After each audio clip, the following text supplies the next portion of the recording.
trabalhar em empresa, no mundo corporativo, assim, então foi algo assim, por acaso que eu cheguei. Eu atuo também em clínica particular, né, com crianças, adolescentes e adultos, então a partir da psicanálise. Então eu venho trazer um pouco uma conversa, né, um pouco a minha experiência nessas duas frentes, tá, gente? Então, Sami, você coloca em que a gente escolheu um tema, né, que era saúde em tempos de transformação digital, né? Esse era o nosso tema. E dentro desse tema a gente foi atacando algumas frentes e um pedido que houve foi para a gente conversar sobre burnout e o adoecimento dos tempos digitais.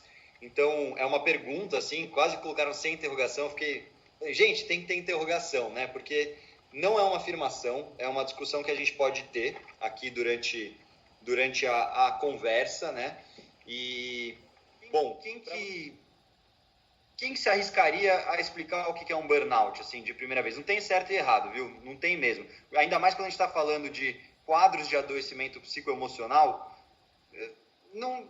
não é fechado essas coisas. Eu acho que é importante falar isso para vocês, as definições. Então, quem se arriscaria aí tentar falar o que você entende por burnout? Então, às vezes você tem uma pressão, seja para uma entrega do trabalho. Então, você está pressionado para aquilo. E aí você vai querer entregar de qualquer jeito, mas você já passou do teu limite. E aí você tá bom. Dando o seu máximo para entregar. Só que, cara, você realmente foi além da conta para aquela entrega. E aí você teve realmente um burnout e você ficou, no mínimo, abalado e mal por conta daquilo, né? Você talvez deveria ter feito uma outra coisa, que é conversado com as pessoas, cara, não consigo agora, é todo o meu limite realmente, mas você extrapolou. Uhum. Não sei. O que define esse limite? Onde a gente encontra? É simplesmente uma linha que a gente passa de repente e aí eclode o burnout, né? Assim, a gente vai construindo juntos, tá? Super, super obrigado, Marlon. Ó, tô vendo que o pessoal tá escrevendo. Travou. Acho. Por quê? Eu vou colocar o meu caso e eu não consigo me desligar, assim. Eu já não tenho mais horário de trabalho. Não é porque me é imposto isso, porque eu me imponho. De repente, eu tô tranquila, eu vou pegar um café antes do meu expediente de trabalho, deixa eu dar uma olhadinha aqui nas ofertas que chegaram, eu vou me planejar no dia, o expediente de trabalho ainda nem começou, mas eu já tô me organizando muito antes, porque tá ali, o note tá ali do ladinho, onde eu tomo meu café às 7 horas da manhã, onde eu vou fazer minha meditação, interrompo a meditação quando chega algum outro e-mail, mas isso é coisa que é minha, a gente vai criando isso, e aí isso vai se tornando já parte da sua rotina sem ser a do trabalho. Vira uma coisa só, horas da noite, porque senão eu vou ficando. Eu vou, quando eu vejo, assim, já passou demais do meu horário e... Esse seu quesito no digital, o adoecimento, ele acontece... O adoecimento não, né? Mas pode ser um adoecimento digital porque a gente não impõe limites, a gente não respeita os nossos limites, tudo vira uma coisa só. Tá bom. Só não tinha esse nome. Eu falo isso porque eu vejo, por exemplo, a minha avó. Ela me contava como era a rotina dela como dona de casa, uma época da vida dela, né? Ela já foi professora também em ensino médio, faculdade, mas uma época ela foi dona de casa. E aí parece ser simples, né? Mas dona de casa não faz nada. Como é que teve um burnout? Assim, as pessoas pensam muito isso, né? Mas tinha os filhos para cuidar, tinha toda essa exaustão de tá sempre tudo feito, a casa limpa, a comida feita, cuidar dos filhos, educar, levar para a escola. E é uma tarefa muito pesada. Depois, quando ela começou a dividir isso com o trabalho, assim como muitas mães hoje fazem, mas digo em outra época, né, em outro contexto que a gente está falando, existia também essa exaustão. Só que era levado como, tá estressada, ou é normal, né? Não tinha muito o que fazer. As pessoas iam se medicando, tomando calmante, Rivotril. Então, tem gente na minha família que até hoje é viciada em Rivotril, não dorme sem Rivotril. E essas pessoas já são mais velhas, né? Uhum. Então, eu acho que é uma coisa que é acentuada nessa época que é digital, mas eu acho que isso já existe faz alguns bons anos, assim. Os pessoais sociais acabavam anulando o estresse diário. De acordo, Felipe, a gente vai conversar ainda mais sobre tudo isso, mas acho que a gente já começa a olhar um pouco para essa pergunta, tentando responder ela desde o início. Válvulas de escape que para muitos existiam bem colocadas, né, Felipe? Eu acho que foi um pouco nesse sentido que você falou, e eu acho interessante para a gente olhar. Sim, E aí, porque no trabalho não, a gente sempre vai ter, mas, por exemplo, no trabalho, era hora do almoço, a gente ia almoçar com os nossos colegas, nossos amigos, e a gente não conversava sobre o trabalho, era sobre alguma outra coisa. Tinha um café da tarde também. De sexta-feira a gente sempre ia pro barzinho na frente do trabalho, final de semana balada, ou parque, ou você vai na casa de um amigo, e o burn não chegava no out, assim, né? Meio que ficava controlado. E agora, como só a dava gente aquela não... esquentada, né? Esquentada, arrefecia, esquentada, arrefecia. e como a gente não tem mais essa opção, né? Então, por exemplo, no começo eu tive um pouco de dificuldade para controlar os meus horários, porque você acaba vendo o relógio e já passou mal tempão e você nem percebeu porque você está em casa. Mas mesmo agora controlando o horário, eu fecho meu notebook, mas, por exemplo, meu notebook eu trabalho na sala. Eu fecho o note, mas ainda parece que eu estou no meu trabalho, sabe? Então eu acho que essa sensação acaba aumentando a sensação de burnout. Se você me permitir, eu te convido durante a T para a gente entender aí o que você quis definir com isso, né? E trazer para o pessoal. Tá bom, Alan? Depois você me fala se tudo bem. Cimento psicoemocional, né? Percebam assim que uma coisa que é muito importante para mim em todo o projeto, né, no Ser e Sentir dentro da Clear e aqui junto no grupo como um todo, é a gente ir aprendendo a um certo vocabulário de cuidado que ele é oposto ao vocabulário da doença, oposto ao vocabulário do estigma que a gente coloca nas pessoas, né? Então, menos olhar o burnout como alguém doente e mais olhar o burnout como um quadro de adoecimento, um processo, né? Eu não sei se é diferente para vocês, mas eu acho que se a gente oferece isso nos nossos espaços de trabalho, nas equipes, nas trocas que a gente dá mais oportunidade das pessoas poderem se perceber e evidenciar em alguns processos, né? Porque é meio estigmatizante esses tabus, né? Doença mental, louco, né? Uma coisa que já está aí, passa de repente, e uma vez que ultrapassou, bum, pegou fogo, né? Mas é algo que vai acontecendo. Então, um burnout tem um antes e um depois. Se a gente pensa que é um estado e não um ser, a gente tem um antes e um depois. E isso ajuda a gente a entender o que eu vou conversar hoje. Ele é muito mais antigo. Em 74 a gente não está falando de digitalização do trabalho ainda. Eu acho que ele se evidencia mais hoje em dia por outros processos que não só a digitalização. Ele se evidencia porque o mundo do trabalho mudou muito, né, em diversos fatores. O mundo mudou muito. Vocês saiam sabendo definir burnout. Eu quero aqui que a gente discuta o que é um processo de adoecimento, o que contribui para ele. Então, no fim, rotular ou não rotular se é um burnout vai ser o menos importante do que a gente olhar como que a gente está construindo nossa relação com o trabalho, tá? Esse outro nome. Mas é que é importante porque ele traz muito um enquadro importante, que é a síndrome de esgotamento profissional. Quando a gente fala de burnout, a gente está falando de esfera do trabalho, tá, gente? Eu acho que isso é importantíssimo de colocar. Esse lugar, né? Muitas vezes, infelizmente ainda hoje são colocadas, mas a gente vai passando por processos de empoderamento e emancipação, mas esse olhar em casa era um trabalho também, né? Mas enfim, eu acho que tem tudo a ver a relação, mas só para a gente delimitar que é no espaço do trabalho, emocional e psíquico. O devastador, um incêndio interno, né, subjetivo, que reduz às cinzas a energia, as expectativas e a autoimagem de alguém que antes estava profundamente envolvido no trabalho. O interno, né, não sobra energia, não sobra expectativa, não sobra autoimagem, né? Quem chega nos últimos termos de um burnout não se considera capaz de fazer nada no mundo do trabalho, de ansiedade, crises de esgotamento mesmo, né? Essa sensação que de repente rompe vários sintomas, né? É isso que eu quero dizer com crises, tá? Então, físico e emocional, como eu tinha falado, né? E se reflete nessas atitudes, né? No prolongamento dessas atitudes, no muito contínuo. Ou, se eu nunca tive nada disso, de repente começo a apresentar recorrentemente algumas desses sintomas, né? Seja por semanas seguidas, por meses, aí tem que abrir o olho, aí tem que ficar ligado o que está acontecendo, né? Então, ausências no trabalho, agressividade, isolamento. na T com Cabral, assim, eu gostei muito que ele indicou, né? Eu era uma pessoa que sempre me relacionei bem no trabalho. De repente eu estava irritado com os meus colegas. De repente eu estava num baita mau humor com os meus colegas. Isso não sou eu. Percebe? Não é que o problema ele está mal-humorado. É uma mudança dentro de um contexto de trabalho que ele não conhecia. Ela nos conecta com sinais de alerta. E então todos temos, tá? Eu fiquei ansioso com essa apresentação hoje. Faz parte, né?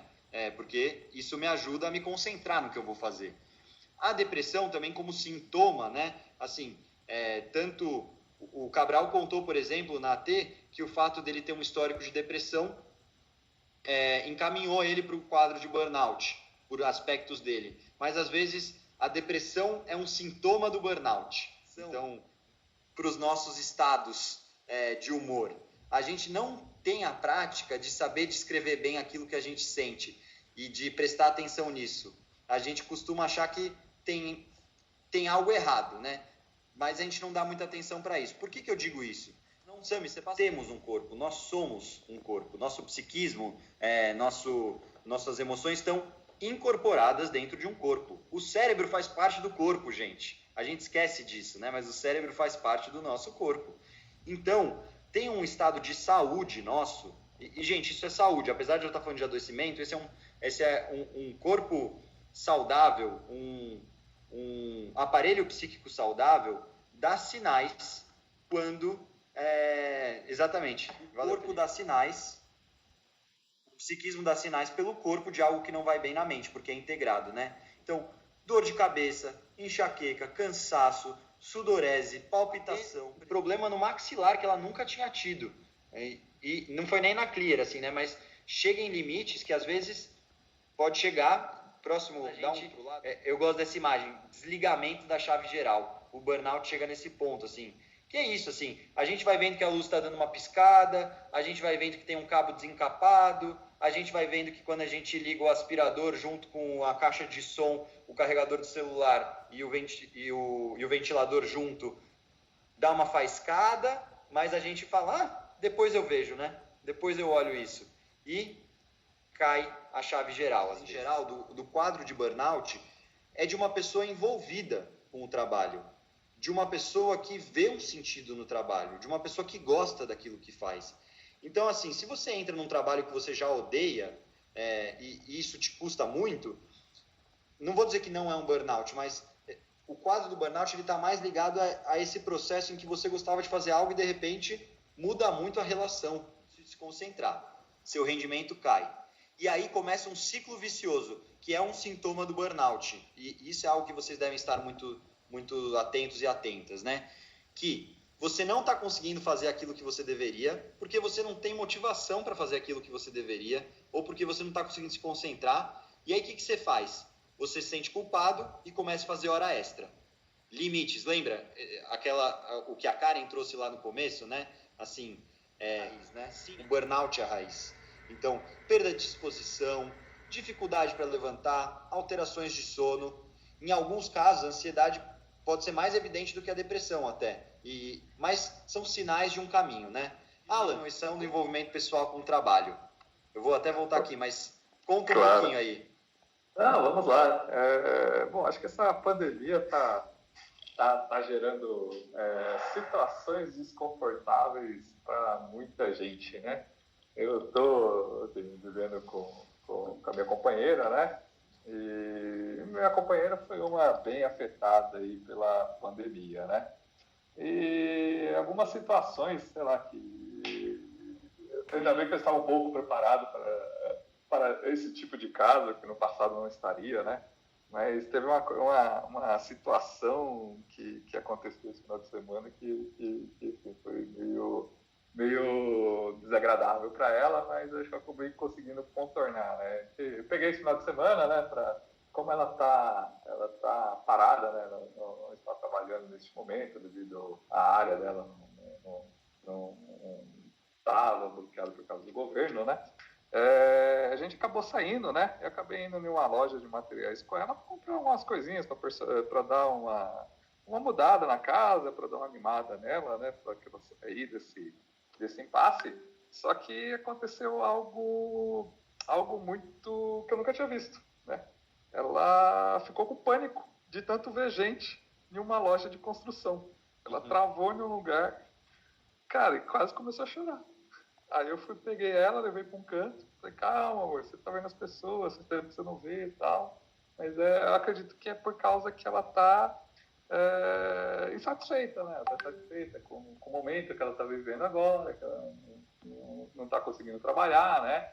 E ela também ela gosta de treinar, não está podendo ir para academia, então ela não está conseguindo fazer as coisas que ela mais ama. Né? Burnout, né? Assim, é um pouco isso que eu quis dizer, né? O burnout é o adoecimento, né? Algo mais comprido, marcado por algumas crises, né? Como essa, uma crise de pânico, né? Então, assim, eu não vou me arriscar aqui, né? Nem é meu papel aqui, estaria sendo totalmente responsável de falar, vamos diagnosticar, né, aqui a sua esposa, fazer, né, mas eu acho que o grande ponto que você percebe tem coisas passando sobre as quais ela precisa cuidar, falar, trabalhar, burnout, né, assim, é um pouco isso que eu quis dizer, né, o burnout é o adoecimento, né, algo mais comprido, marcado por algumas crises, né, como essa, uma crise de pânico, né, então, assim, eu não vou me arriscar aqui, né, nem é meu papel aqui, estaria sendo totalmente responsável de falar, vamos diagnosticar, né, aqui a sua esposa, fazer, né, mas eu acho que o grande ponto que você percebe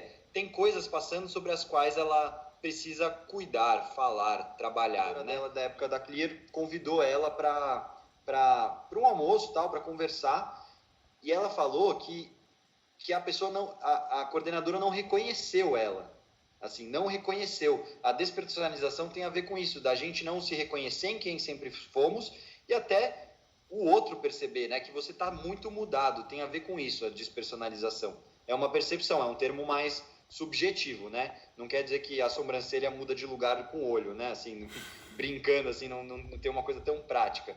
Mas é esse processo aí. Da época da Clear, convidou ela para um almoço, tal, para conversar, e ela falou que a pessoa não, a coordenadora não reconheceu ela. Assim, não reconheceu. A despersonalização tem a ver com isso, da gente não se reconhecer em quem sempre fomos e até o outro perceber, né, que você está muito mudado, tem a ver com isso, a despersonalização.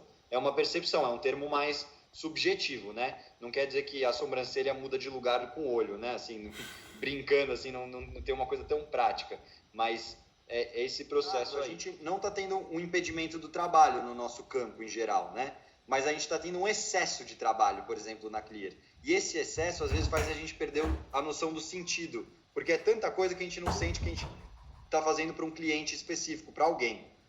Mas no caso, por exemplo, eu vou ler, a gente não está tendo um impedimento do trabalho no nosso campo em geral, né? Mas a gente está tendo um excesso de trabalho, por exemplo, na Clear. E esse excesso, às vezes, faz a gente perder a noção do sentido, porque é tanta coisa que a gente não sente que a gente está fazendo para um cliente específico, para alguém. Mas no caso, por exemplo, eu vou ler anterior a pessoa. Alguém que gostou muito de um trabalho por anos pode ter problemas por conta de uma mudança, interna ou externa, né? Então acontece com uma pessoa em um contexto, em um ambiente, né? Então, anterior a pessoa. Alguém que gostou muito de um trabalho por anos pode ter problemas por conta de uma mudança, interna ou externa, né? Então acontece com uma pessoa em um contexto, em um ambiente, né? Então, únicos. E faz parte, não é mais forte ou mais fraco. Às vezes a gente adoeceria num momento e outro não. Então, assim, os limites são móveis e dinâmicos, únicos. E faz parte, não é mais forte ou mais fraco. Às vezes a gente adoeceria num momento e outro não. Então, assim, os limites são móveis e dinâmicos. Pandemia, mas isso tem um custo, né? Então, esse é outra, e eu acho que isso tem muito a ver com o momento que a gente está vivendo.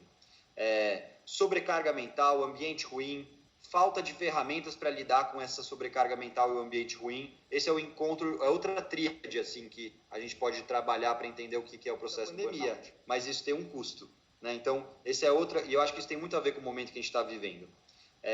Sobrecarga mental, ambiente ruim, falta de ferramentas para lidar com essa sobrecarga mental e o ambiente ruim. Esse é o encontro, é outra tríade assim que a gente pode trabalhar para entender o que é o processo do burnout. Poder fazer aquilo, né? Então vai perdendo um pouco o sentido também.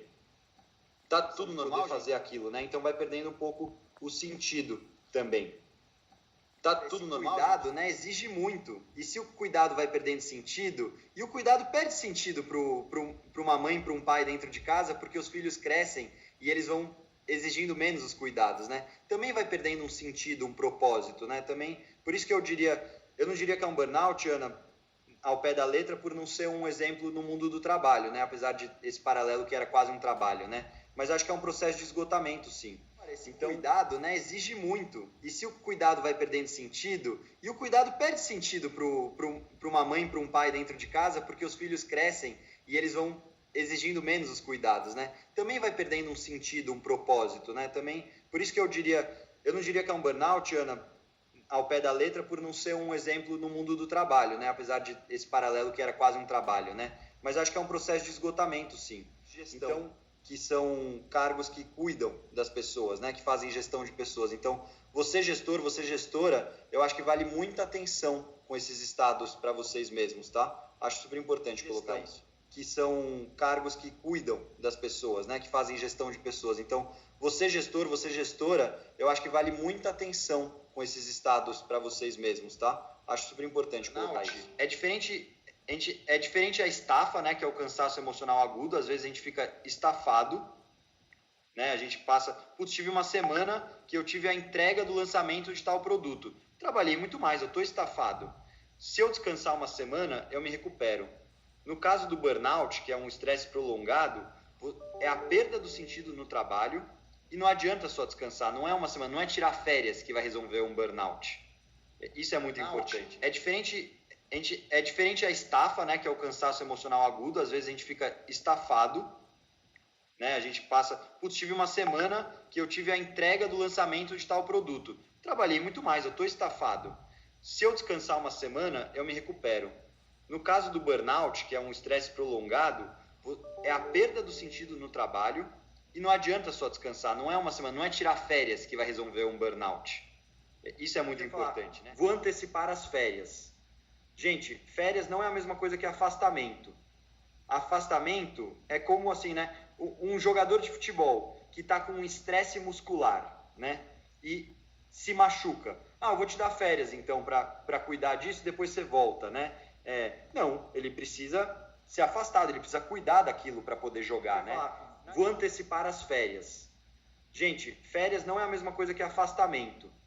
Afastamento é como assim, né? Um jogador de futebol que está com um estresse muscular, né? E se machuca. Ah, eu vou te dar férias então para cuidar disso e depois você volta, né? Não, ele precisa ser afastado, ele precisa cuidar daquilo para poder jogar, né? Tentar aliviar a sensação. E não resolve, né? Você, na verdade, só se afunda em outra coisa, que não é a cervejinha no fim do dia. Porque a cervejinha no fim do dia não está acabando com o burnout. Ela está acabando com o estresse do dia. Tentar aliviar a sensação. E não resolve, né? Você, na verdade, só se afunda em outra coisa, que não é a cervejinha no fim do dia. Porque a cervejinha no fim do dia não está acabando com o burnout. Ela está acabando com o estresse do dia. Chafurdado no trabalho, né? E naquele ciclo vicioso que eu falei, que eu não consigo me relacionar. O Cabral usou um exemplo que ele não tem memórias desse período de adoecimento com a filha dele. Ele esquecia o que era brincar com a filha.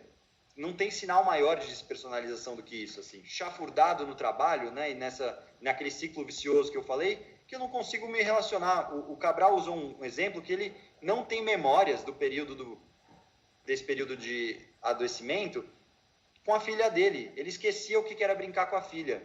Não tem sinal maior de despersonalização do que isso, assim. Porque às vezes a água está tão acima da nossa cabeça que a gente não consegue respirar. Os remédios não resolvem nada. Eles abaixam um pouco a água para que a gente consiga respirar um pouquinho. E aí sim pensar o que a gente vai fazer para tirar essa água que está envolvendo a gente, né? Porque às vezes a água está tão acima da nossa cabeça que a gente não consegue respirar. Os remédios não resolvem nada. Eles abaixam um pouco a água para que a gente consiga respirar um pouquinho. E aí sim pensar o que a gente vai fazer para tirar essa água que está envolvendo a gente. Outras áreas da sua vida, para você ganhar ferramentas para lidar com a situação. E às vezes, gente, a ferramenta para lidar com a situação é sair do trabalho que você está atualmente. Eu acho importante falar isso aqui, porque, putz, eu sempre gostei muito dessa empresa, a Clear é legal pra caramba, mas às vezes perdeu o sentido do que eu estou fazendo. Às vezes eu tenho um gestor que que não adianta, ele quer trabalhar de uma forma que não é mais a forma que eu vejo sentido. A empresa mudou, eu mudei. E aí, quando isso acontece, é super importante essa percepção de que pode ser. O caso do Cabral não foi um caso que ele precisou mudar de trabalho. A crise dele foi que quase ele mudou sem querer mudar.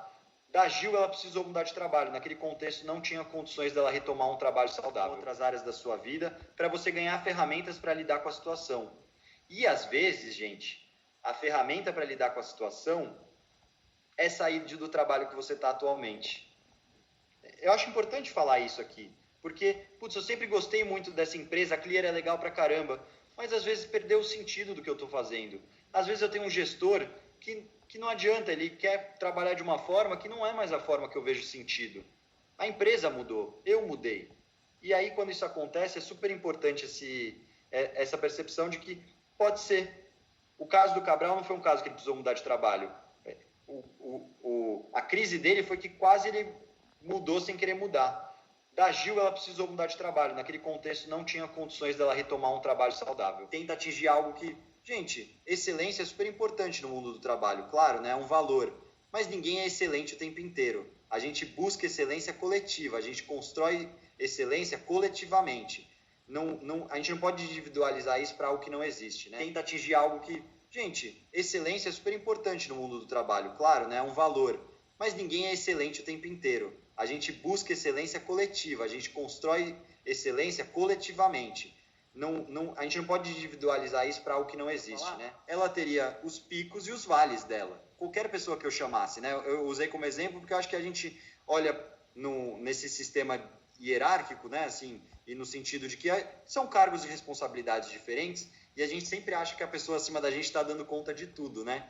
E nunca está dando conta de tudo, gente. E faz parte, porque saúde é isso. Saúde são os momentos bons e os momentos ruins. Ela teria os picos e os vales dela. Qualquer pessoa que eu chamasse, né? Eu usei como exemplo porque eu acho que a gente olha nesse sistema hierárquico, né? Assim, e no sentido de que são cargos e responsabilidades diferentes e a gente sempre acha que a pessoa acima da gente está dando conta de tudo, né? E nunca está dando conta de tudo, gente. E faz parte, porque saúde é isso. Saúde são os momentos bons e os momentos ruins. A gente acha que, putz, nossa, esse cara é bom, ele trabalha 12 horas no dia, né? Que envolvimento com o trabalho, que ownership, né?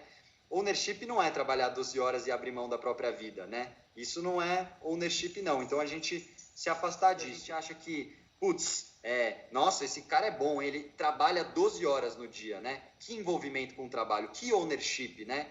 Ownership não é trabalhar 12 horas e abrir mão da própria vida, né? Isso não é ownership, não. Então a gente se afastar disso, né? Assim, eu acho que a gente tem que desenvolver resiliência na nossa vida, aprender isso. Mas também reconhecer quando é um ambiente tóxico. Escutem o podcast que elas falam bastante disso, é bem interessante, né? Assim, eu acho que a gente tem que desenvolver resiliência na nossa vida, aprender isso. Mas também reconhecer quando é um ambiente tóxico. Escutem o podcast que elas falam bastante disso, é bem interessante. Para estar junto. A gente pergunta, a gente indica, a gente não estigmatiza, a gente não manda, tem que ir para o psicólogo.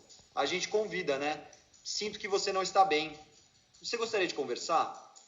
Acho que só a nossa conversa não bastou, né? Será que é importante você conversar com algum profissional? Não tem nada de errado nisso, né? Então é um pouco esse o papel. Tanto um gestor, um colega, né? E se por um lado a falta de sentido e de propósito pode levar ao burnout, o excesso de responsabilidade, o excesso de trabalho, que é o que a gente está vivendo agora, também pode levar, também pode perder o sentido. Campo, para estar junto. A gente pergunta, a gente indica, a gente não estigmatiza, a gente não manda, tem que ir para o psicólogo. A gente convida, né? Sinto que você não está bem. Você gostaria de conversar? Acho que só a nossa conversa não bastou, né? Será que é importante você conversar com algum profissional? Não tem nada de errado nisso, né? Então é um pouco esse o papel. Tanto um gestor, um colega, né? E se por um lado a falta de sentido e de propósito pode levar ao burnout, o excesso de responsabilidade, o excesso de trabalho, que é o que a gente está vivendo agora, também pode levar, também pode perder o sentido. Falei rapidinho.